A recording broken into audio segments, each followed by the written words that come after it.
Hey guys, welcome to week 33. Oh my gosh, I know I say this every week, but we're getting closer.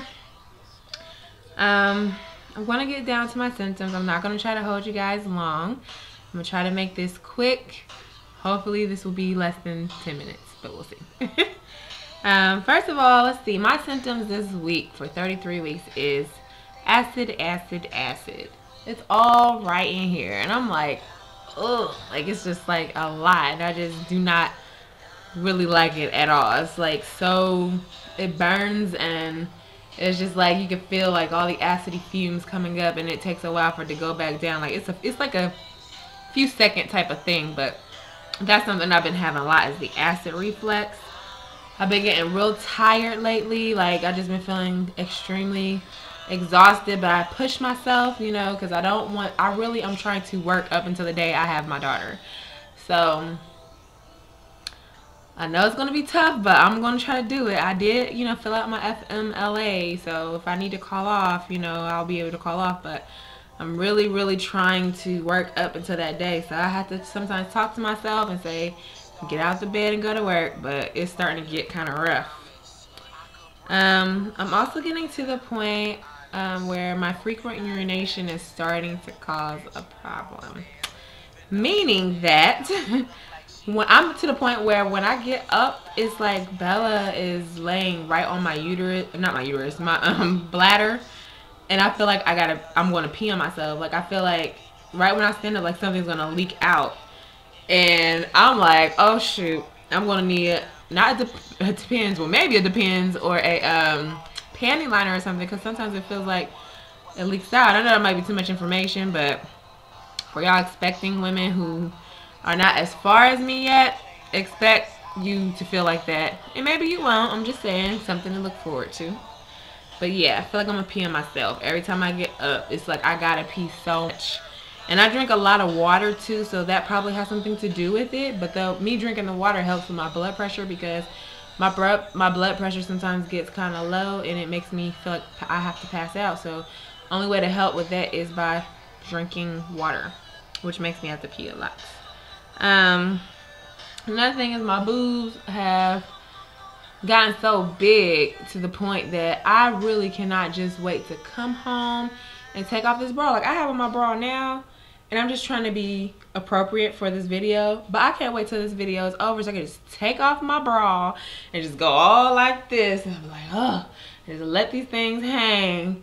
And my mom and my sisters, they've all been blessed in that area. I was always like a B cup, you know, a B cup, and I never was like a D cup, and I'm a D cup now, you know what I mean? So to have this, to go up to 2 extra cups, just about, I think I ended up being I was gradually to a C, but it was still in the borderline of a B. But anyways, I ended up becoming a D cup while I'm pregnant. And now it's like, it's just too much. I don't know how women do it, but my mom was like, yep, now you see what we go through, us big chested women, because it is not a game.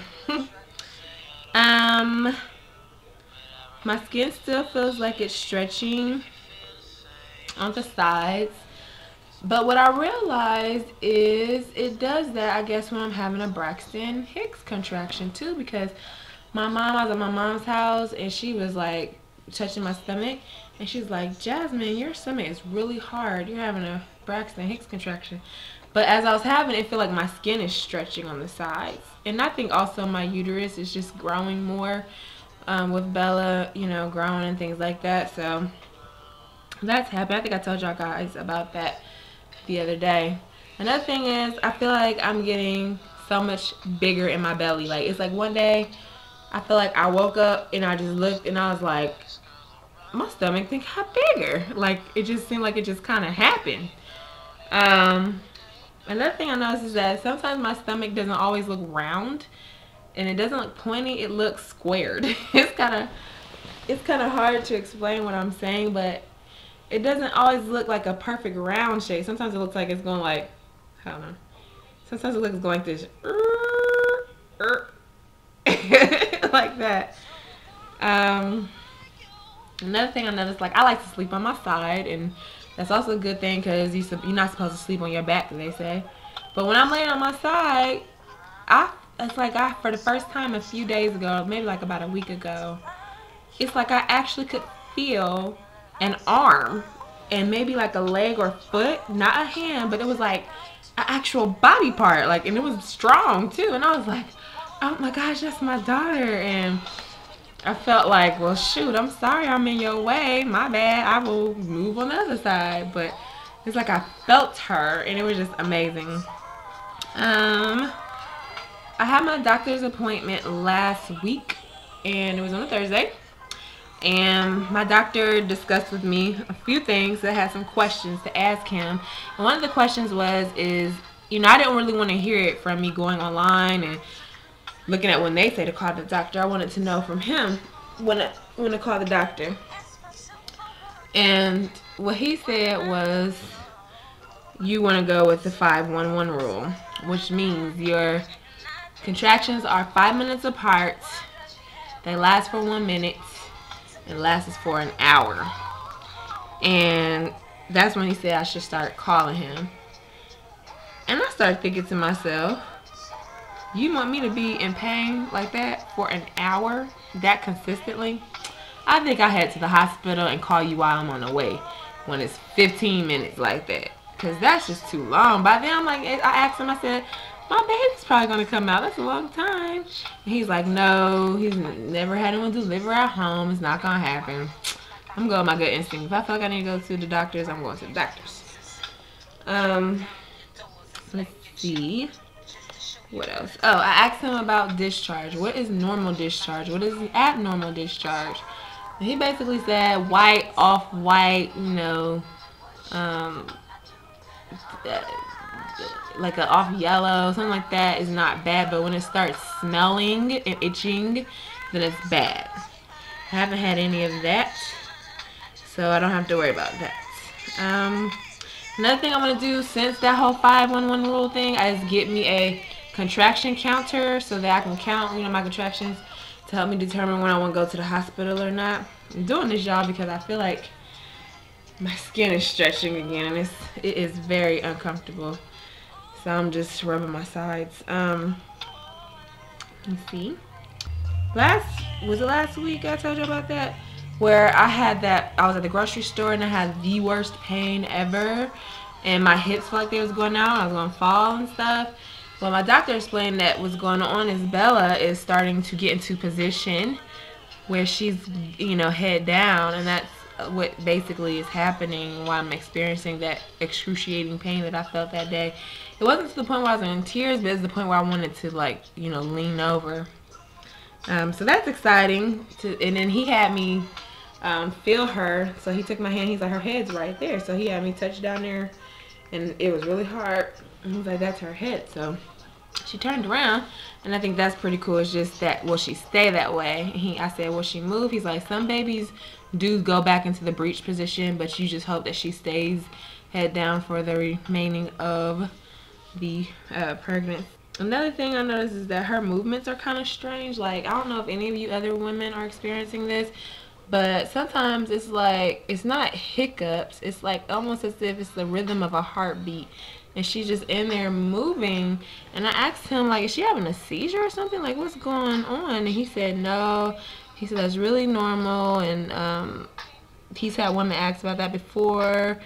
And he used to refer them to the high-risk pregnancy, but when they would do the, you know, test results and stuff on them, like, you know, look at the baby's brain and things like that, it would be nothing wrong with them. And that's like almost 99% of the cases that he had. So he did offer me, you know, if I wanted to do an ultrasound on her to see if anything's going on, but he said it's pretty normal for babies to have those jerky like movements. Another thing I know is that I'm always hungry, and always out of breath. Like right now I'm out of breath just talking to y'all. I'm getting out of breath. Oh my gosh, this is going to be quick. All right, last thing I want to go over is this, and I hope that one day my daughter gets to see this, because I am in the most euphoric, amazing feeling. It's like I'm about to be a mom. And it's one thing, you love your parents, you love your sisters, you love, you know, your significant other, but the love of a mom to a child that I'm experiencing is on a whole nother level. Like, I have fallen deeply in love with my baby, you know what I mean? And even though she's not here yet where I can hold her, I still love her a lot. And I cannot wait to meet her. I can't wait to hold her and see her and talk to her and spend time with her and chew on her cheeks. I just cannot wait to see her. I'm just so in love and excited about my daughter. I cannot wait to see her. So I don't know if any of you guys are feeling that. I'm not really nervous about being a mom or if I'm gonna be a good mom or anything like that. I think, like, right now I feel like I just want to protect her from everything, from the whole wide world, you know, all the horrible crazy people, and protect her is all that I'm, you know, thinking about and loving on her. But the only thing I think I'm more concerned and nervous about is labor itself, the actual labor. But other than that, I just know when I see her, it's gonna be a wrap. It's gonna be a wrap. But I'm so in love with this little girl. It's not even funny. Alright. The next thing that I wanted to say is thank you so much, everybody, for the comments on my maternity shoot. You guys are just so kind and so nice and so funny. One of the comments was that I keep laughing about was you said, ew, she's gonna look at this and say, ew, mommy and daddy was so nasty for kissing. It's funny because I think like that with my mom. I'm like, ew, nobody will see you kissing. But thank you guys so much for watching that video and, you know, being on this journey. A lot of you guys started watching me way before I was pregnant, when I was like just doing videos with Nate. And you guys have been there for a long time, and I just really appreciate you all being on this journey with me, to me being pregnant and to a mommy. And, you know, it's just a beautiful thing, and I really want to let you guys know I appreciate that. And I'm really not just saying that. I look at every comment. I try to respond to every comment you guys make. I really take a lot of, you know, your advice to heart that you guys give me, and you guys have been so great, and I just want to let you guys know that I really do appreciate that. Okay, I am completely out of breath. I'm gonna go ahead and get to this belly shot, and I'm about to lay down for a second before I pass out. Alrighty guys, here we go. Alright guys, here we go. Here is my belly shot for 33 weeks pregnant and 49 more days to go. Here we go.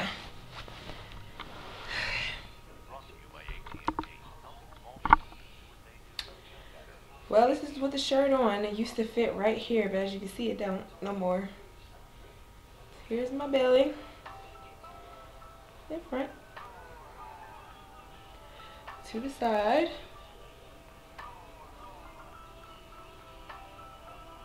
To the other side.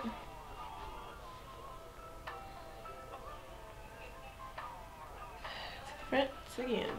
A lot of people have been asking me about if I have any stretch marks and things. Currently, no, from what I can tell. I mean, when I'm saying stretch marks, I'm thinking like actual stretch marks. And I don't see anything. Sometimes I don't know if it's just because my stomach seems hairy and I'm looking at different lines. I don't know, but from what I can see, I don't have any stretch marks at all. That cream that I'm using seems to be moisturizing my skin pretty well and is doing pretty good. So as time goes on, I mean, we'll see. I have 1 more month to go, you know, so I'm hoping that Bella stays in at least for 39 weeks. I don't want her to come any sooner than that. I think it's healthier for her to stay in as long as she can, up to 40 weeks. So anyways, that is it. I will see you guys next week when I'm 34 weeks. And I think I told you guys I was going to try to go over some of my baby shower stuff. That's going to be a separate video outside of my updates. But that might be either this week or next week. Alright guys, so I will see you guys next week.